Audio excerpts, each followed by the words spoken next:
ട്രംപിന്റെ നടപടിക്ക് വീണ്ടും തിരിച്ചടി. ജന്മാവകാശ പൗരത്വം നിർത്തലാക്കണമെന്ന യുഎസ് പ്രസിഡന്റ് ഡൊണാൾഡ് ട്രംപിന്റെ ഉത്തരവ് തടഞ്ഞ് യുഎസ് കോടതി. രാജ്യമൊട്ടാകെ ഇത് നടപ്പാക്കരുതെന്ന് ഫെഡറൽ ജഡ്ജി ഡെബോറ ബോർഡ്മാൻ ഉത്തരവിട്ടു. ട്രംപിന്റെ ഈ ഉത്തരവ് ഭരണഘടനാ ലംഘനമാണെന്ന് ചൂണ്ടിക്കാട്ടിക്കൊണ്ടാണ് കോടതി ഇത് തടഞ്ഞത്. നേരത്തെ ഈ ഉത്തരവ് സിയാറ്റിലെ കോടതിയും സ്റ്റേ ചെയ്തിരുന്നു. ട്രംപിന്റെ ഉത്തരവ് അനുസരിച്ച് മാതാപിതാക്കളിൽ ഒരാൾക്കെങ്കിലും പൗരത്വമോ ഗ്രീൻ കാർഡോ ഇല്ലെങ്കിൽ അവർക്ക് ജനിക്കുന്ന കുഞ്ഞിന് പൗരത്വം ലഭിക്കില്ല. നിയമവിരുദ്ധമായി യുഎസിൽ കഴിയുന്നവരുടെയും തൽക്കാലത്തേക്ക് വരുന്നവരുടെയും മക്കൾ യുഎസിന്റെ അധികാര പരിധിയിൽ വരില്ലെന്നും ഉത്തരവിൽ പറയുന്നു. ഈ ഉത്തരവ് ഫെബ്രുവരി 20 പ്രാബല്യത്തിൽ വരാനിരിക്കെയാണ് ഇപ്പോൾ കോടതി സ്റ്റേ ചെയ്തിരിക്കുന്നത്. ട്രംപിന്റെ ഉത്തരവ് താൽക്കാലിക വിസയിൽ യുഎസിലുള്ളവരെയും ഗ്രീൻ കാർഡിന് കാത്തിരിക്കുന്നവരെയും ബാധിക്കും. ട്രംപ് പുറപ്പെടുവിച്ച ഉത്തരവ് പ്രാബല്യത്തിലാക്കുന്നത് തടയണമെന്ന ആവശ്യവുമായി 22 സംസ്ഥാനങ്ങൾ നിയമ നടപടി ആരംഭിച്ചിരുന്നു. കുടിയേറ്റ അവകാശ സംഘടനകളും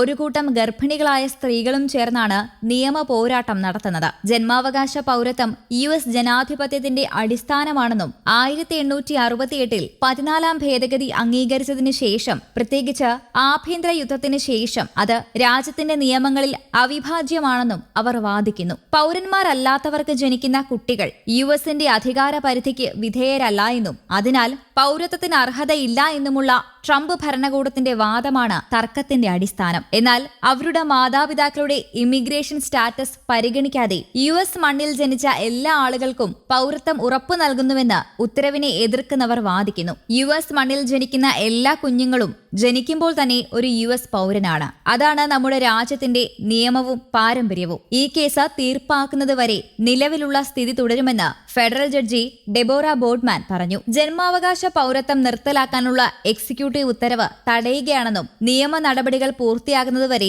ജന്മാവകാശ പൗരത്വം നിർത്തലാക്കാനുള്ള ട്രംപിന്റെ തീരുമാനം നീട്ടിവെക്കുന്നുവെന്നും കോടതി പറഞ്ഞു. നടപടികൾ പൂർത്തിയാക്കാൻ മാസങ്ങളോ വർഷങ്ങളോ എടുത്തേക്കാമെന്നും കോടതി ഉത്തരവിൽ പറയുന്നുണ്ട്. അതേസമയം 104 ഇന്ത്യൻ അനധികൃത കുടിയേറ്റക്കാരുമായി അമേരിക്കൻ യുദ്ധവിമാനം ഇന്നലെയാണ് അമൃത്സർ വിമാനത്താവളത്തിലെത്തിയത്. അമൃത്സറിലെ ശ്രീ ഗുരു രാംദാസ് ജി അന്താരാഷ്ട്ര വിമാനത്താവളത്തിലാണ് വിമാനം ലാൻഡ് ചെയ്തത്. വിമാനത്തിൽ വന്നവർക്ക് എല്ലാ സഹായവും നൽകുമെന്ന് പഞ്ചാബ് സർക്കാർ അറിയിച്ചിരുന്നു. 25 വനിതകളും 12 കുട്ടികളും സംഘത്തിലുണ്ടായിരുന്നു. 4 വയസ്സുള്ള ഒരു കുട്ടിയുമുണ്ട്. സംഘത്തിലെ 45 പേർ 30 വയസ്സിന് താഴെയുള്ളവരാണ്. യുഎസിൽ ജോലി വാഗ്ദാനം ചെയ്ത് ലക്ഷങ്ങൾ വാങ്ങി ദുബായ് വഴി ആളെ കയറ്റിവിടുന്ന ഏജൻസികൾ പഞ്ചാബിൽ സജീവമാണ്. തിരിച്ചു വന്നവരിൽ പലരും ഇവരുടെ വലയിൽ വീണവരാണ്. ടെക്സസിലെ സാൻ ആന്റോണിയയിൽ നിന്ന് പുറപ്പെട്ട യുഎസ് C-11 ഗ്ലോബ് മാസ്റ്റർ വിമാനം ഇന്നലെ ഉച്ചയ്ക്ക് 1 മണിയോടെയാണ് ശ്രീ ഗുരു രാംദാസ് ജി അന്താരാഷ്ട്ര വിമാനത്താവളത്തിൽ ലാൻഡ് ചെയ്തത്. കനത്ത സുരക്ഷയിലായിരുന്നു വിമാനത്താവളം.